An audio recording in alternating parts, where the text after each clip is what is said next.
Здравствуйте, уважаемые пользователи YouTube. Сегодня мы с вами поговорим о редьке. В частности, о том, как лечить редькой простуду, кашель. Чем полезна редька? Известно давно. Благодаря высокому содержанию ценных элементов она поддерживает здоровье, повышает иммунитет. В ее подземной части накапливаются следующие полезные вещества: эфирные масла, кислоты никотиновая, аскорбиновая, фитонциды, аминокислоты, клетчатка, витамины группы В, Е, С, ПП, минеральные соединения натрий, железо, фосфор, магний, калий.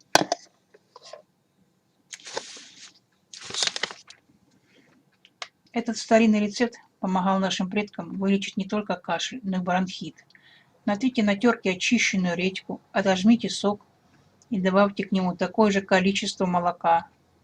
В одном стакане смеси размешайте 1 столовую ложку меда и принимайте по 1 столовой ложке 5 раз в день в промежутках между едой.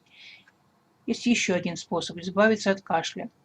Обжарьте на сковороде на сливочном масле очищенную луковицу и жуйте ее. Будьте здоровы!